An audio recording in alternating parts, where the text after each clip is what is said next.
Amém, meus irmãos, graças a Deus. Nós estamos fazendo a exposição de 1 Pedro. No capítulo 1 nós vamos continuar hoje, que já foi dito. Na semana retrasada, na semana passada o William falou sobre Romanos, no capítulo 7. E na semana, há 15 dias atrás, nós falamos sobre Pedro, o capítulo 1. Nós fomos até o versículo 13 e 14, para dar uma lembrada, né? Uma recapitulada. 1 Pedro, capítulo 1. No que foi dito, e para vocês que não vieram, para vocês terem uma ideia mais ou menos da panorâmica que nós estamos expondo Pedro, a epístola de Pedro foi escrita mais ou menos nos anos 60 depois de Cristo, foi dirigida a uns irmãos ali da Ásia, né? Mais ou menos aí onde está a Turquia hoje, entre a Europa e a Ásia, para um grupo de cristãos, basicamente judeus que se converteram, a grande maioria pelo menos. E eles estavam vivendo mais ou menos 30 anos depois do Evangelho ser anunciado por Jesus. Foram homens que foram para aquela região, depois de participarem possivelmente da pregação de Pedro lá no Pentecostes. Homens que viviam em toda a Judéia ali, né? Em toda a Ásia, judeus que moravam por ali, e começaram essa igreja lá, as igrejas lá na Ásia, né? Então Pedro escreve essa carta para eles, estimulando a fé deles. Por quê? O que acontece? Eles estavam sofrendo ataques, talvez não perseguição assim, pela espada, talvez um ou outro, mas mais ataque moral, psicológico, e até mesmo, presta atenção, o que mudou daquele período para o nosso período? Alguém pode se arriscar a dizer? Nada. Nada mudou. O que mudou é que nós hoje somos muito mais fracos no sentido de sermos comprometidos com a palavra. Mas a mesma perseguição, o mesmo público-alvo daquele tempo é o de hoje. Esse povo aqui basicamente eram pobres. Eram povo que trabalhava. Eram a maioria, como fala que é forasteiros e da dispersão, homens simples, homens da agricultura, homens do comércio. Quando eles entram para o Evangelho, isso traz um grande conflito para aquela região. Por exemplo, aquele que ia ao templo, adorar ídolos, fazer culto de mistério, não ia mais. E as pessoas, basicamente essas pessoas, eram pessoas da baixa classe, né? Classe baixa nossa aqui hoje. Por exemplo, você ajudava no templo, então você deixou de ir no templo para se juntar com a igreja. Você deixou de adorar ídolos para se juntar com a igreja. E a nossa reunião, naquele tempo, era basicamente quase todos os dias, não é? Não era uma vez domingo. Então isso começou a trazer contenda, trazer confrontação. E esses homens também, a maioria deles, como eles estavam em terra estranha, eles eram imigrantes, né? Eles sofriam então por falta de não poder participar dos privilégios, que os governos ofereciam. E sofriam por causa disso. Então houve uma grande perseguição de todos os lados, moralmente, civicamente. E esses homens eles deixavam de participar de certos cultos. Olha, basicamente é o que acontece hoje. O que deveria acontecer hoje, né? Nós chegamos a Cristo, nós abandonamos o quê? O nosso modo de viver para servir agora a Cristo. Abandonamos tudo. Nós dávamos lucro para o bar, ou então para o jogo, ou então para o tráfico. Abandona isso. Você vem para Cristo. E as pessoas começaram a sofrer. Logicamente, estou trazendo para o nosso tempo hoje. Mas naquele período eles sofriam. O crescimento ali do Império Romano, ele foi quase que total. Então, por causa desse crescimento, teve muito conflito. Então esse era o povo que estava sofrendo ali por perseguições, por problemas. E que você nessa noite se veja nesse papel que Pedro escreve. No último culto nós falamos, você pode ver, está no YouTube. Nós falamos da graça maravilhosa que Deus chamou aqueles que são forasteiros, aqueles que estão na dispersão, que estão sendo perseguidos, encorajando eles a permanecer firmes, não se importando com isso, não se importando com o que está acontecendo. Amém? Parece que hoje nós não confiamos muito na palavra de Deus. Então Pedro fala várias coisas, fala da herança incorruptível, fala da herança sem mácula, aí que nós cantamos agora.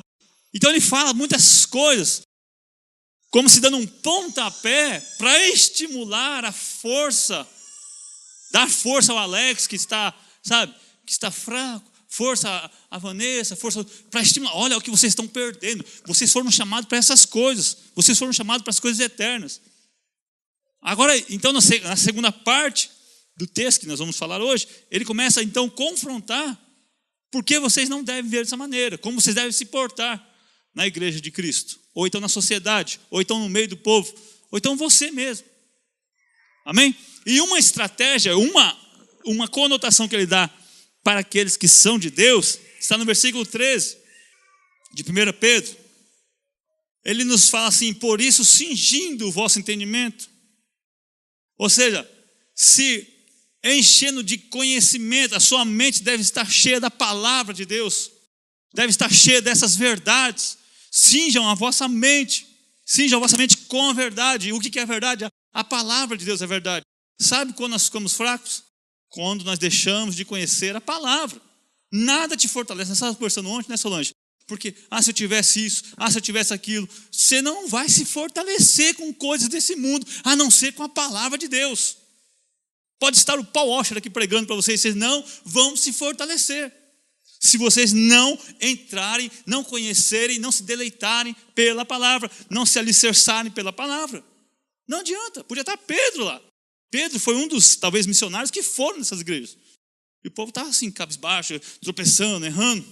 É a palavra. Por isso cingiu os vossos membros, a vossa mente, ocupa a sua mente, o seu cérebro, a massa cefálica que nós temos, com a palavra de Deus. Em todo momento tem uma oportunidade, escute a palavra, leia a palavra, ouça bons pregadores. É a palavra que te fortalece, que te dá vida. A tua palavra é verdade. A tua palavra é escondida no meu coração para não pecar contra ti. É a palavra. Esse é o segredo. Por que eu sou tão fraco? Por que eu sou tão devagar? Por falta de palavra, falta de cingimento, falta de fortalecimento mental, ocupação da palavra. É isso que nos deixa fraco. Nós podemos conversar com qualquer cristão hoje, eles não conhecem a palavra. Não conhecem a palavra, não têm vontade de conhecer. E isso que nós estamos falando, que não conhece a palavra, não tem vontade, é um sinal claro de pessoas que estavam também no meio da igreja de Pedro, lá, da igreja que Pedro escreveu, na Capadócia, na Bitínia, no Ponto, na Galácia, lá na Ásia. Por quê? O que acontecia?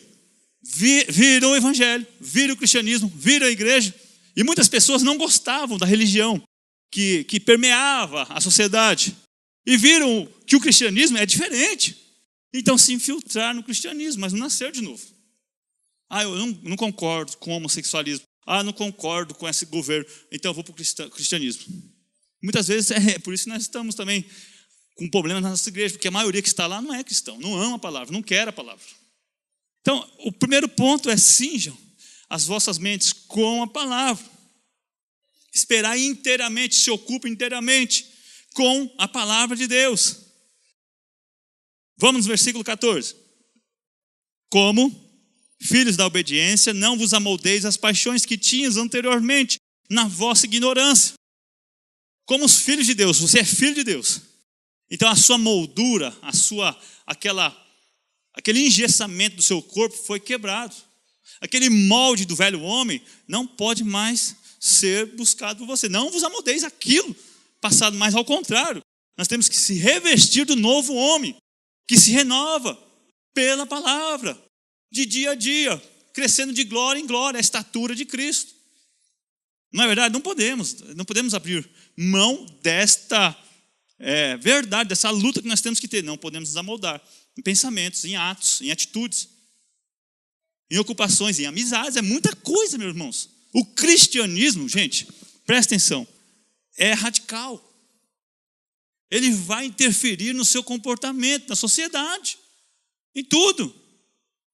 Você é diferente. Poxa vida. Você tem uma resposta para as coisas de Deus, para esse mundo aí fora: o pecado. O mundo, hoje teve um atentado, né? Nos Estados Unidos lá, todo mundo colocando culpa nos muçulmanos, nos fanáticos, nos intolerantes, nos cristãos. O problema é o pecado. O problema de tudo isso é o pecado. A resposta é rápida. Romanos capítulo 1. Eu fiquei pensando, né, com o André. Imagina essas pessoas que trabalhavam lá, naquela boate, que por acaso morreram, porque estavam ali trabalhando. Elas são dignas do réu do inferno? Sim ou não? São. Não, mas ela não era homossexual. Não importa. Eu respeito, não concordo, mas não, você tem que ser contra isso. Romanos capítulo 1. São dignos de morte aqueles que fazem e aprovam que fazem. Aí eu vou morrer de fome, que morra de fome. É um trabalho? Não é um trabalho. É uma maneira de você ser cúmplice, mas também você está fazendo uma apologia àquilo, de certa maneira. Se você, Diego, eu quero te dar R$1.000. Você precisa fazer para mim um trabalho de arte, sobre umbanda, sobre o candomblé, sobre o que sabe você fazer? De jeito nenhum. Aí você vai começar a sofrer, você está entendendo? Você vai começar a sofrer. E isso que estava acontecendo lá. Não sou, mas agora sou cristão, não posso me amoldar, não posso compactuar. Morreram. Aquela cantora, Marilis, que morreu agora aí, né? Por um louco, um fanático. Foi lá e matou essa cantora e depois deu um tiro na cabeça. E se por acaso ele matava aquelas pessoas que estavam do lado dele? É complicado, meus irmãos.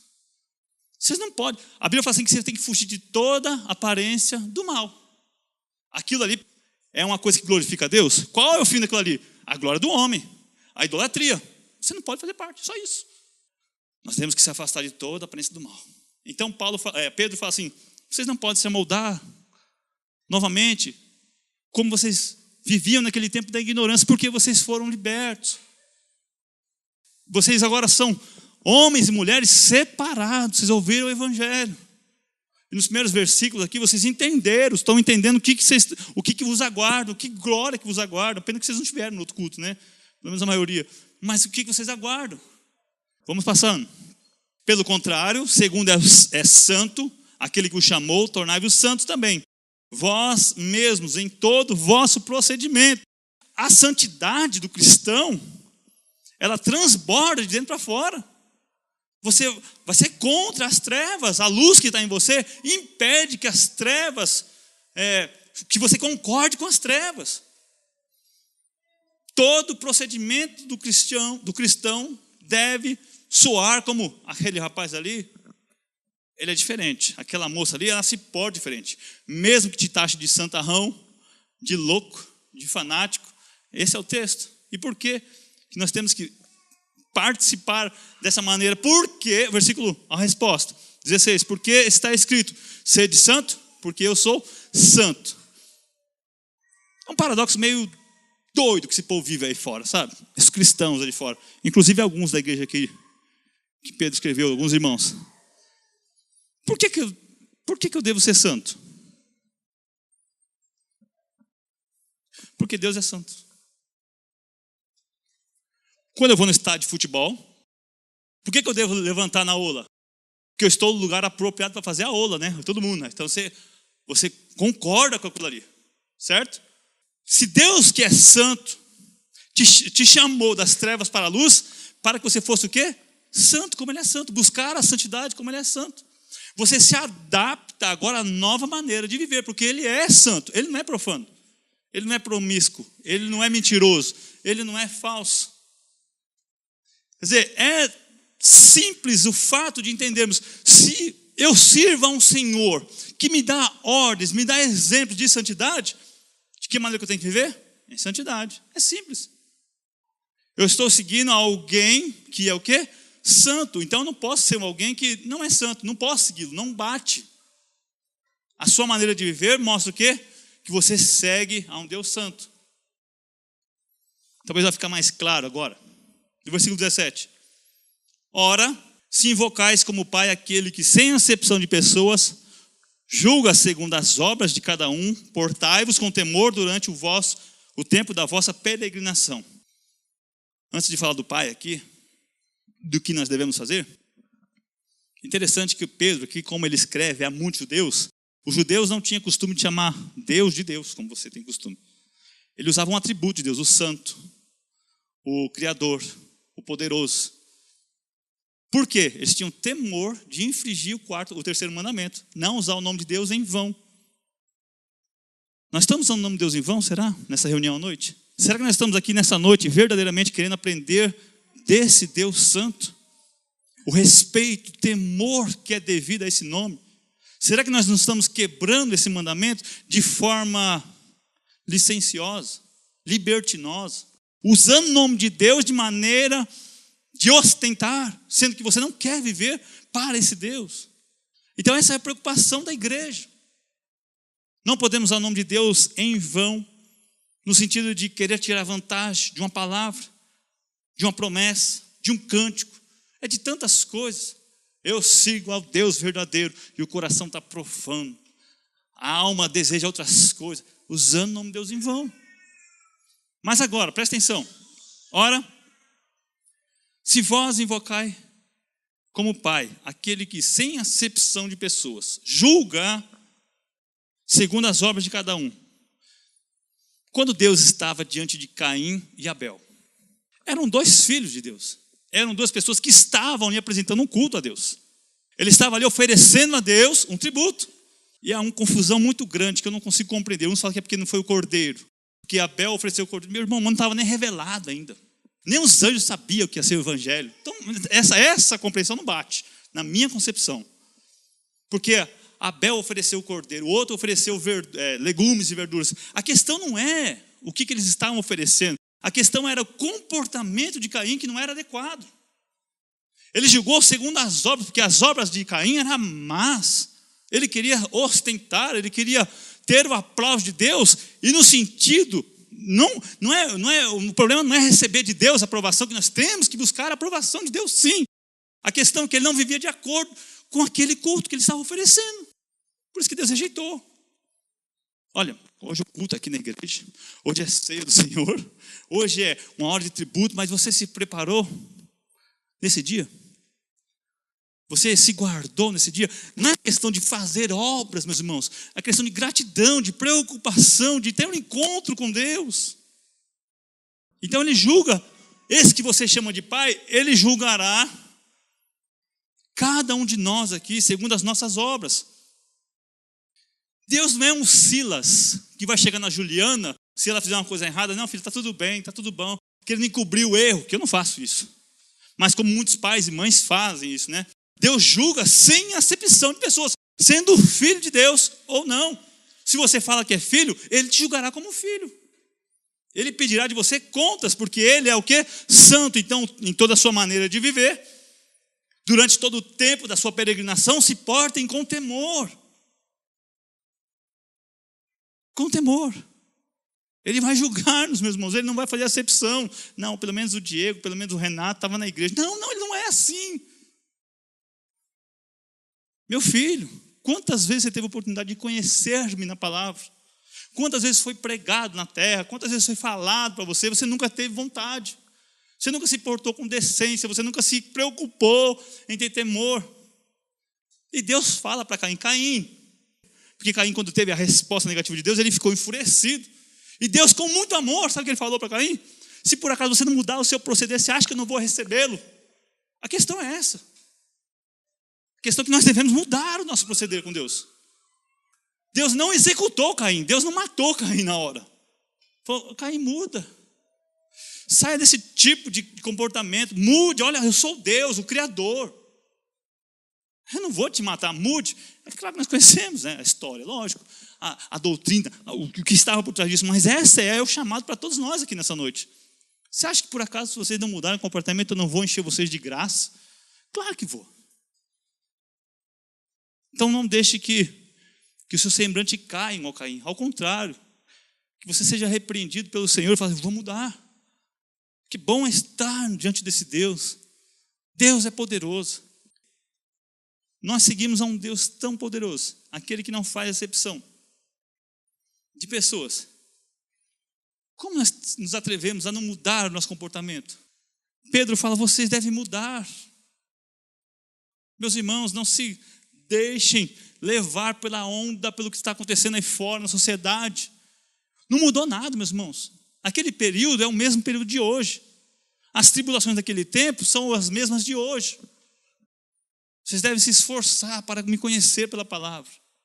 Se encham de palavra. Versículo 18.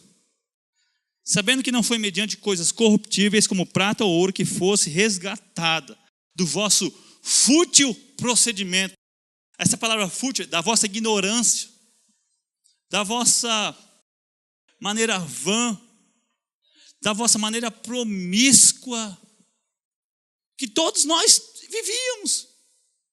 Todos nós éramos filhos da desobediência, inimigos de Deus.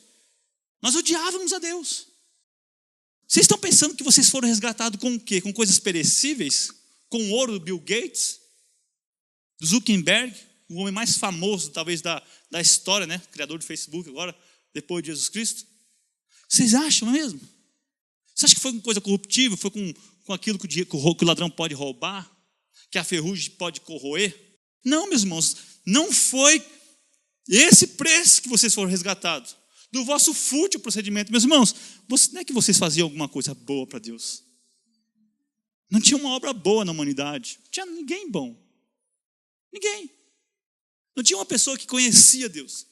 Todos pecaram, todos se extraviaram, todos estão carentes da glória, da revelação, da presença de Deus. Ninguém entende, ninguém busca. Nós somos ágeis para matar, para odiar. Esse era o seu procedimento, Solange. Esse era o procedimento da nossa igreja, da renúncia. Todos nós. Não foi assim. Então, ele merece a sua santidade. Ele merece o seu temor. Não foi uma coisa à toa. Me obedece, viu? Não, eu paguei o preço. O preço foi muito alto, não foi com ouro. Não foi com coisa dessa terra, né? Foi transcendente, vem de fora. Porque se viesse dessa terra, era corrupto. Não podia pagar. Aí ele fala assim, que os vossos pais legaram. Olha que terrível essa colocação de Pedro para a igreja. Os judeus receberam dos pais o judaísmo. E o judaísmo estava corrompido. Estavam cheios de leis que estavam acrescentadas. E algumas leis que eram primordiais foram esquecidas, foram trocadas. Não foi com esse procedimento, não foi com esse preço que eu paguei. Não foi com sangue de boi que eu paguei.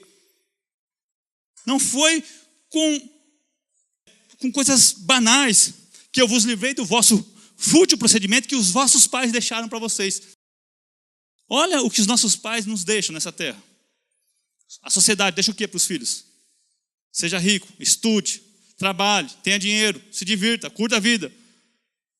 Os vossos pais vos legaram essas coisas. Eu livrei vocês dessas coisas que levariam vocês à morte. Nós vemos a igreja hoje, o legado que a igreja vai deixar para essa geração, um Deus totalmente antibíblico, um Deus totalmente falho, um Deus totalmente fraco, um Papai Noel. Esse é o Deus que eles estão deixando para essa geração. Então você vê que quem precisa ser salvo é a própria igreja também. Muitas igrejas precisam ser salvos, conhecer o verdadeiro evangelho, que eles estão deixando de legado para essa geração que vem aí. O que é isso, meus irmãos? Então, olha que preço, que graça, que amor. Deus é perfeito. Ele não coloca ordens aqui, Tânia, de maneira aleatória, sem sentido. Ele mostra por quê que você deve temer a Deus e amar a Deus. E amanhã, na sua casa, no seu trabalho, pensar em Deus. Na hora da dificuldade, da tentação, lembrar de Deus. Não é uma coisa à toa. Não é uma promessa vazia, né, Solange? Vou te dar R$1 milhão. Eu não tenho certeza se ela vai receber R$1 milhão. Nós temos certeza que nós receberemos uma coisa gloriosa, porque Ele ressuscitou, Ele nos deu prova desse amor, Ele provou que é Deus. Por isso nós temos certeza. Foi provado. Então os nossos pais, os pais deles, legaram morte. A sociedade hoje deixa um legado de morte.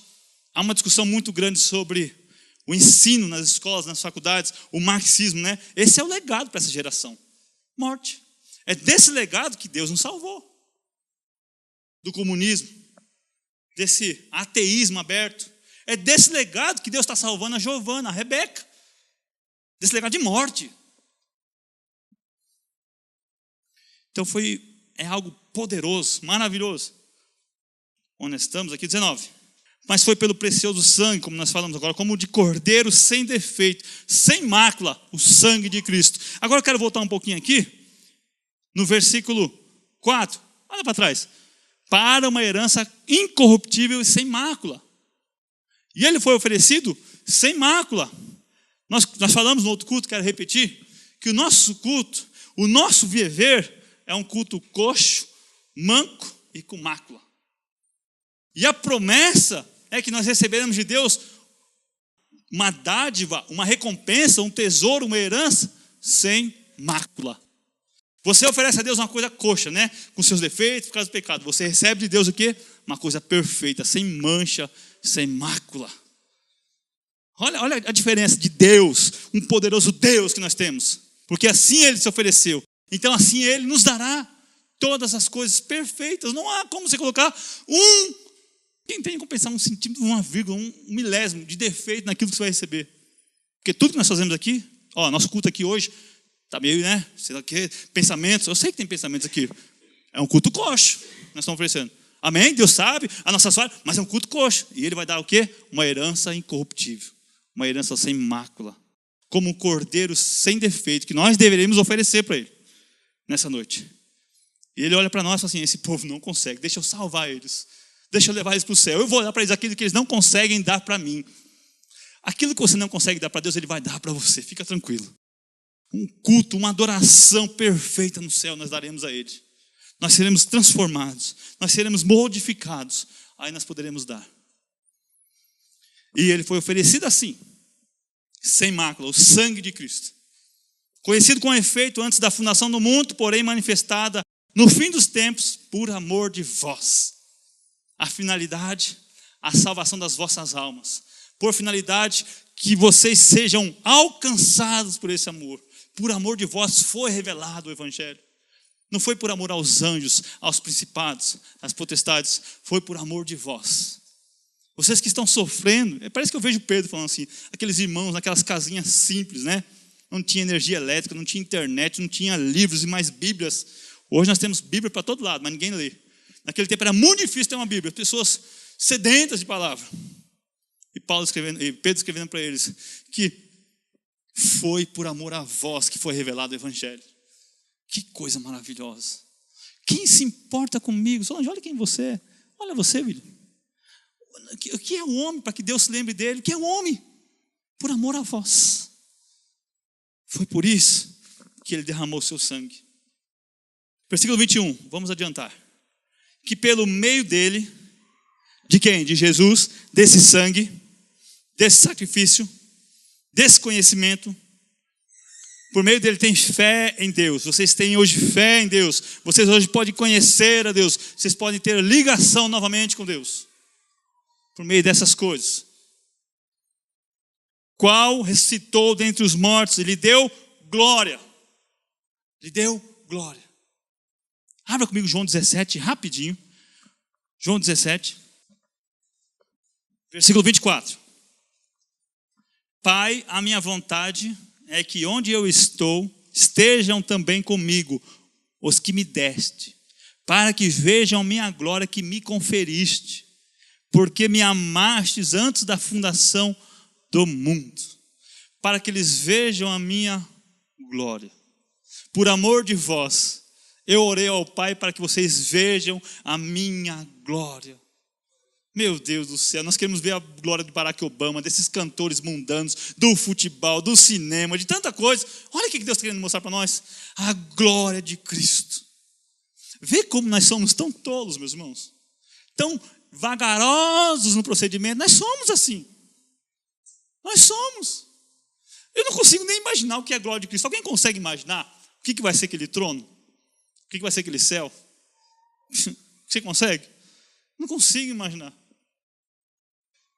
Sei que vai ser um choque, um poder imensurável, um poder incomparável, uma glória transcendente que não tem como imaginar. Eu vejo alguns filmes e eu gosto de ficção científica, eu vejo aquelas imagens, eu fico assim, o céu não tem comparação com essas coisas. Que o homem consegue colocar assim um rascunho, A aurora boreal, aquela coisa, coisas que nem olhos viram, nem ouvidos ouviram. São as coisas que Deus preparou para aqueles que o amam. Meu Deus do céu. Meu Deus do céu. E nós queremos perder tempo com esse mundo, preocupados se o homem pode matar, se o homem pode tirar nosso salário, se o homem, pelo amor de Deus. Vamos acordar, irmãos. Vamos confiar nesse Deus. Amém? A sorte, de sorte que a vossa fé e esperança estejam em Deus. Tomara que a vossa fé e a vossa esperança estejam em Deus. Oxalá que vocês agora tenham fé e esperança em Deus, Pedro fala. Mediante essas coisas, vocês devem ter fé nisso e esperança nisso, não no homem, não nas coisas, não no governo, não nas estações, nada. Não no alimento, não na roupa, em nada, no poder, nada. De sorte que a sua fé agora e a esperança estejam em Deus. Corramos 22 agora. Aí parece que ele entra agora em uma conclusão de alguma atitude que nós devemos ter, principalmente entre nós aqui. Presta atenção.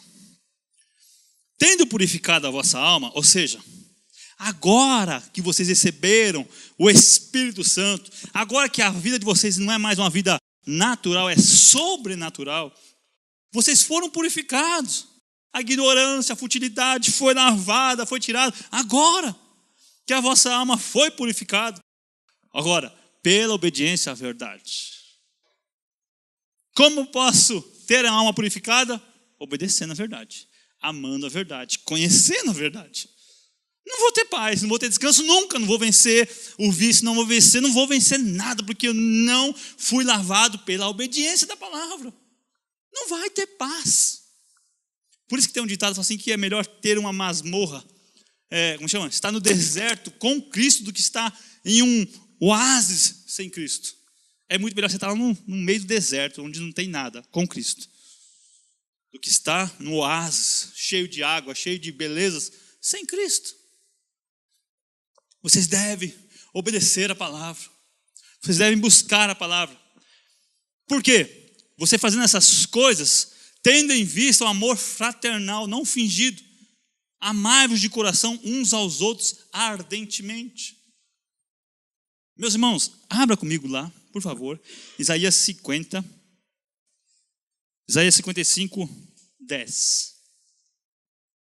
Porque assim como descem a chuva e a neve dos céus para lá não tornam, sem primeiro que reguem a terra e a fecundem e a façam brotar, para dar semente ao semeador e pão ao que come, assim será a palavra que sair da minha boca. Não voltará para mim vazia, mas fará com que o que me apraz e prosperará naquilo que a designei. Essa é a palavra. Você quer ter condição de vencer o pecado? Quer ter condição de amar o próximo ardentemente? O que quer dizer ardentemente? Em verdade, sem fingimento, de todo o coração. É a palavra. Completando também o que diz o próximo versículo. Pois fosse regenerado, não de semente corruptível. Talvez a menção aqui da semente corruptível é o mundo. Após a queda, após a transgressão de Adão, Deus decretou, Deus ordenou, Deus, na verdade, Ele concluiu que por causa do pecado, toda a terra era maldita. Toda a terra estava em desgraça, estava em descompasso. E tudo que nós vemos aqui em nossa volta, seja pensamento, seja atos, caráter, todas as coisas, governo, tudo que te envolve, tudo que atrapalha a educação, tudo, está corrompida por semente corruptível, por causa do pecado. Por isso que não dá certo. Por isso sempre que você desanima, você vive alguns tempos de paz, depois dá um problema, por causa da semente corruptível. Vocês devem amar agora uns aos outros, porque vocês não foram semeados com semente corruptível, mas de incorruptível, mediante a palavra de Deus, que vive, qual vive e é permanente. O que quer dizer isso? A semente incorruptível, ela não é desse mundo, ela veio de fora. Lembra que eu falei no começo? Se nós fôssemos resgatados por algo criado neste lugar, neste mundo, nós não poderíamos ser salvos. É transcendente, é incorruptível. A semente que nos germinou para uma nova vida, para sermos santos, para amarmos, para obedecermos, é uma semente incorruptível. É uma semente que não tem conexão com esse mundo. Apesar dele ter pisado nesse mundo, andado nesse mundo, ele não era daqui. Por isso que ele fala, o meu reino não pertence a esse mundo. Eu não sou desse mundo. Ele veio com um propósito, um fim. Regenerar aqueles que estavam sob semente corruptível. Agora, lendo o texto que nós acabamos de ver agora, mediante a palavra de Deus. Sabe por que você consegue agora amar o seu próximo? Porque você nasceu de novo. E porque a palavra de Deus, ela não volta para Deus vazia. Ao contrário, faz o que lhe apraz e prospera naquilo que ele designou. Mas eu não consigo amar, então ora. Eu não consigo obedecer, então ora. Porque não é possível. Porque senão você vai colocar a Bíblia em contradição. Se ele falou que é pela palavra dele, é mediante a semente incorruptível, é mediante o lavar, o purificar da vossa alma, o novo nascimento, você vai amar e você vai ser cristão. Senão a Bíblia é mentirosa, ela é enganosa. A questão não é amar perfeitamente, meus irmãos, é a querer amar, querer buscar, querer ser cristão, ser santo. Nesse período do seu cristianismo, do nosso cristianismo, cai uma coisa por terra, o paganismo. O paganismo, muitas vezes, e essa idolatria do mundo, ela é individualista. Ela só pensa em você. Então você é transformado para viver agora de uma maneira corporativa. Você pensa no próximo, você ama o próximo, se preocupa com o próximo. Lembra quando Jesus falou assim que a igreja é um corpo de muitos membros? Cada um tem sua função e todos são importantes. Você está preocupado com aquele irmão mais do que você. Você ora, você jejua, você chora, você se preocupa por causa do corporativismo, a comunidade cristã. É muito importante, individualismo é uma coisa terrível. Nós tivemos essa semana, a Giovana faz 15 anos, na quarta-feira. E normalmente a gente faz festa, aquelas coisas, gasta 20 mil para fazer festa, né? Inclusive até uns anos atrás a gente foi fazer um orçamento, dava mais de 30 mil a festa. De jeito nenhum. Aí a gente resolveu que vai viajar, quando der, sei lá o quê. Para não passar em branco, que é 15 anos, ela tem sido uma pessoa, uma filha muito esforçada, muito dedicada nos estudos, muito, sabe assim, obediente, tem que melhorar muito, mas tem sido, ok. Nós falamos assim, vamos comprar um telefone para ela, né? Vamos gastar um dinheiro naquilo, a gente parcela. E ela queria um telefone caro, sabe? Um novo, né? Falei, amor, a gente não fez festa, não fez nada, né? Vamos comprar. Aí chegamos lá, a Juliana ficou meio assim. Aí tinha um telefone abaixo dele, que era metade do preço. Metade do preço. Aí esse cara assim conversando, poxa, se comprasse isso aqui, dava para comprar 2, um para mim e para você. Ficou meio assim, a Juliana ficou meio assim e tal. Não, eu não quero, a Giovana bateu, não, eu quero esse aqui, que é meu aniversário de 15 anos, eu quero. Falei, Giovana, você que sabe. Não tem problema, é seu direito, mas pelo cristianismo você devia comprar outro. Não, pai, não vem com esse papo, sabe o quê? De repente ela chegou e pai, eu vou comprar 2 aqui lá. Eu vou dividir com a minha irmã. Eu vou dar o presente para ela. Ela estava fazendo aniversário, ela deu presente. Ela abriu mão do individualismo para ter o quê? O corporativismo. Uma coisa tão simples, está entendendo? Ela tinha todo o direito de pegar para ela aquilo ali. Você tem todo o direito de se preocupar só com você, viu, Diego? Viu, Solange? Mas o cristianismo nos faz o quê? Se preocupar com o próximo, com aquele que está em nossa volta. Então ela pegou, dividiu, a Juliana tomou. Eu falei assim, Juliana, antes disso elas estavam lá combinando, eu falei assim, é bom que você aprenda. Você não vai pagar mal com mal, da próxima vez você paga mal com bem, você vai dividir com ela. Pai, eu vou mostrar para ela que é cristianismo. Ela tomou um susto quando ela recebeu. É assim que nós temos que fazer. Se preocupar com o próximo. Dividir, meus irmãos. Sabe, amar uns aos outros ardentemente. É claro que, meu irmão, presta atenção. Você não pode abusar também, né? Você não pode viver relaxadamente, sendo um peso, um fardo por irmão. Sabe? Vocês não podem faltar tanto na igreja. Você está sendo um fardo para mim aqui. Teve um domingo que eu estava sozinho aqui. Tinha 10 visitantes aqui. Não tinha Diego, não tinha William, não tinha Renato, não tinha ninguém. Olha, é difícil, sabe? Nós devemos preocupar com a igreja. O cristianismo dá o quê? Uma preocupação mútua. Se eu faltar, como é que vai ficar a igreja? Se eu não for... Há essa preocupação. Há casos e casos. Há exceções, é claro que há. Mas há essa preocupação. Vocês estão preocupados quarta-feira? Quarta-feira vem 3 pessoas orar aqui, meu irmão. 2 pessoas. Vocês não vêem nenhuma. Está preocupado com o corpo de Cristo?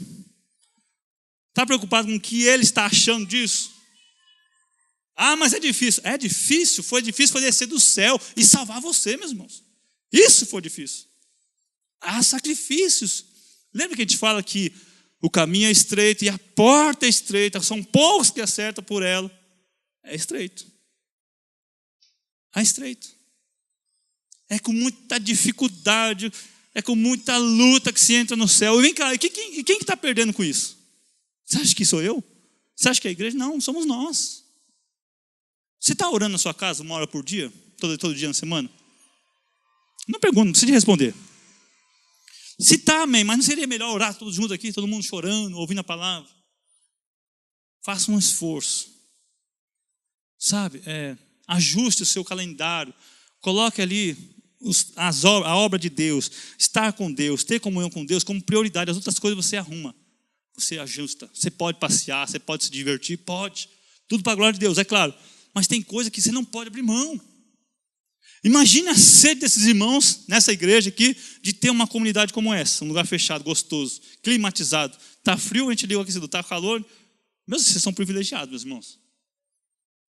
Sabe, há necessidade de crescimento em graça, de se preparar para isso.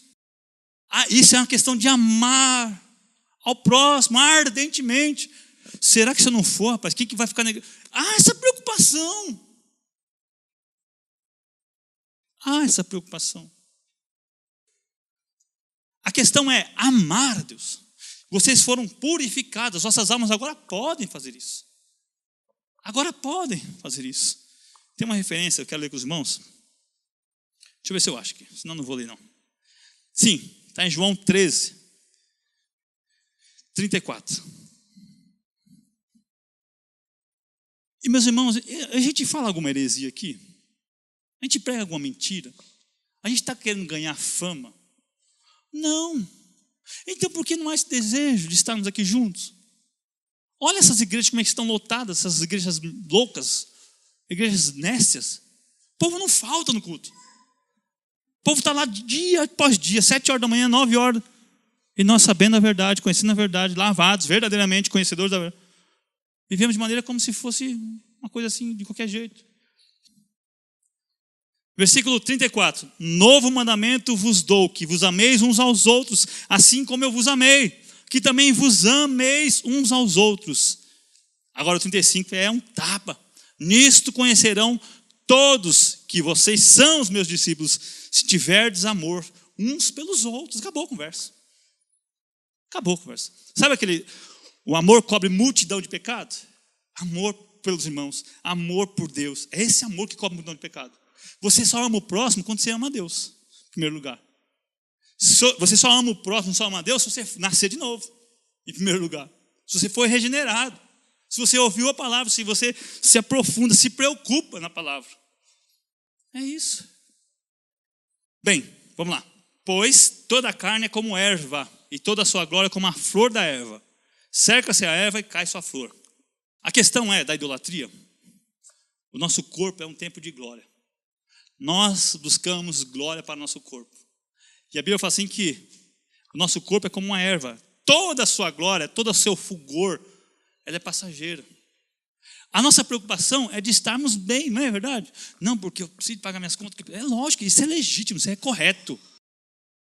Mas a nossa preocupação é ser adorado, ser aplaudido pelas pessoas, estar bem. Isso é vão, isso é passageiro, ele fala. Isso você não deve se preocupar, você deve se preocupar com outras coisas. Agora sim, Isaías 40, 6 a 8. Texto maravilhoso. Pedro, ele usa boa parte desse versículo 13 em diante de 1 Pedro com a segunda parte de Isaías. Ele usa muitos textos ligados a isso. Uma voz diz, clama. E alguém pergunta, que hei de clamar? Toda a carne é erva, e toda a sua glória é como a flor da erva. Seca-se a erva, caem as flores, soprando nelas o hálito do Senhor. Na verdade, o povo é erva. Seca-se a erva, cai a sua flor, mas a palavra do nosso Deus permanece para sempre. O seu corpo vai se desfazer, ele está dizendo.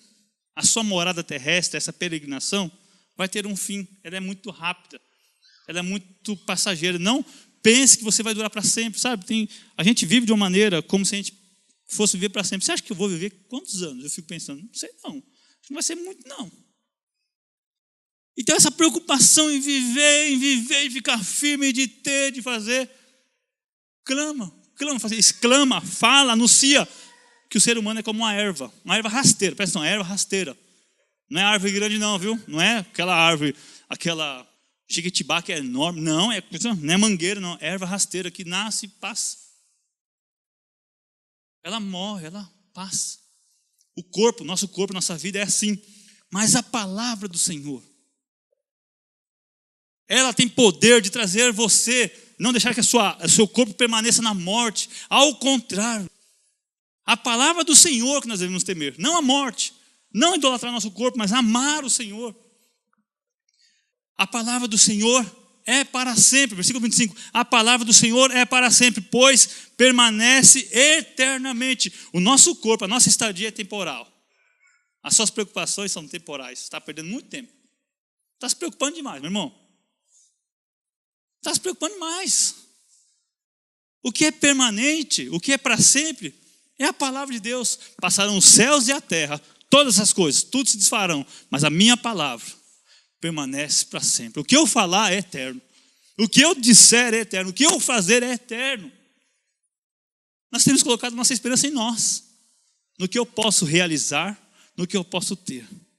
A nossa esperança e a nossa fé tem que estar em Deus agora. É Ele que nos dará a eternidade. Esse era o apelo de Pedro para aquela igreja, para que eles continuassem firmes, continuassem, vigorosos na palavra de Deus. E terminando, ele fala: ora, esta é a palavra que vos foi evangelizada. Ele usa lá o versículo que nós lemos na semana passada, no versículo 11, 12, falando dos profetas, falando dos homens, dos grandes homens de Deus que guardaram essa palavra, e foi revelada agora. E é esta palavra que vos foi evangelizada. Espera aí. Então por que nós estamos preocupados? Alguém falou outra coisa para você, Solange? Que você ia ter paz no mundo? Ia ter descanso? Ia ter prosperidade imensurável? Que você talvez não ia sofrer nada, que você com certeza não ia sofrer nada, não ia padecer?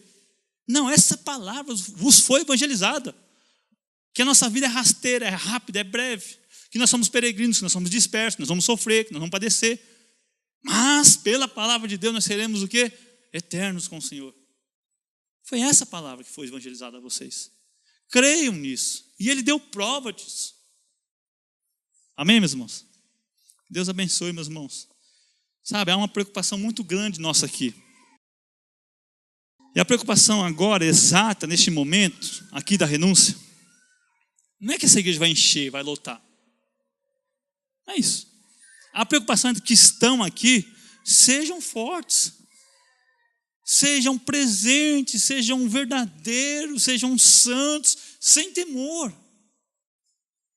Nós temos que ser fiel agora, não pouco, agora que o Senhor quer provar, agora que o Senhor quer ver, até onde eu posso contar com a irmã Edna, até onde eu posso contar com a Vanessa, com a dona Norminha, até quando, até onde? A questão não é encher a igreja, não é alugar um salão grande. A questão é nós aqui. Não é assim, Solange, a minha alegria e a alegria do Senhor é ver a Solange crescer em graça, ser poderosa na oração, na intercessão, no testemunho, na fidelidade a Deus. É essa a questão.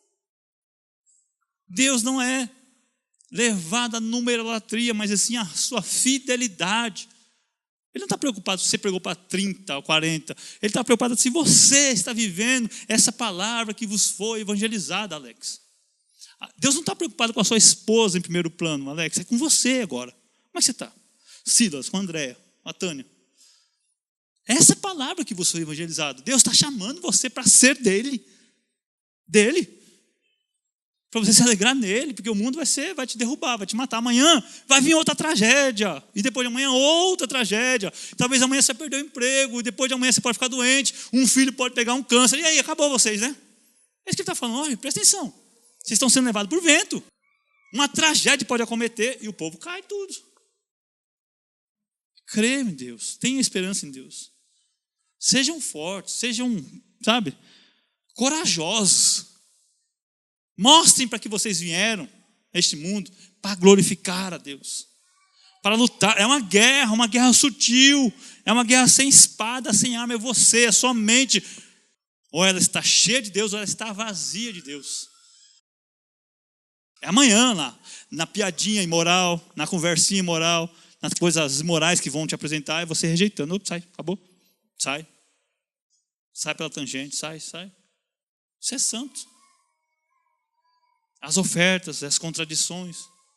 Aí que o Senhor está testando. Olha, nós não acabamos de ler que vocês estão chamando aquele de pai que julga todas as coisas, que sabe todas as coisas. Ele vai julgar cada obra nossa. Todos nós compareceremos diante do tribunal. Não é para condenação, é para o galardão. Nós não perdemos a salvação. Vocês não vão perder a salvação, fica tranquilo. Mas vocês vão viver dessa maneira tão assim, maneira pesada, carregando uma cruz, sabe essa, eu quero largar. Não, sejam vigorosos. Sejam fortalecidos pelo Senhor. Como eu disse, nada mudou do primeiro século para hoje. O Deus é o mesmo de ontem, hoje será eternamente. É o mesmo Deus. Depende de vocês. Uma coisa que eu ouvi o William falar é verdade. Nós temos um Deus grande, peça coisas grandes a Ele. O que é coisa grande hoje para você? Deus, que eu tenha fé, mais fé, que eu seja mais crente. Peça isso. Peça isso para Deus. Ele está aqui para te ajudar. Ele está assistindo. Você está oferecendo, prestando culto a Ele. Reverência, Senhor, é verdade. A sua palavra é verdade. Eu queria, Senhor. Eu quero, Senhor. Peça a Ele. Tira esse amor pelo mundo, Senhor. Porque se eu amar o mundo, o amor de Deus não está em mim. Tira, meu Deus. Revela-me a tua glória. Mostra-me a tua palavra. É isso que precisa. Você precisa de colocar para fora. Precisa de falar, Senhor, eu quero. Eu não suporto mais essa vida tão mesquinha, tão bárbara que eu estou vivendo. Uma vida tão levada assim, amanhã eu quero, hoje eu não quero, amanhã eu quero. Não, eu quero querer todos os dias. Eu quero querer todos os dias. Quero desfrutar de ti, desfrutar. Não é desfrutar da renúncia, é desfrutar de Deus, eu quero. Aqui é só um QG. Se você ouvir a palavra, vai para a rua, exército. Vai para a rua, soldado, vai embora. Seja a luz. Amém? Para nós possamos participar da ceia do Senhor, alegres, sabendo que Ele é Deus, sabendo que Ele nos deu todas as coisas, então você foi purificado. Você tem a nova mente, você agora é de Deus. A ignorância dos nossos pensamentos e atos foram lavados, tirados. Deus lançou no mar do esquecimento, não lembra mais. Dos seus pecados, não lembra mais.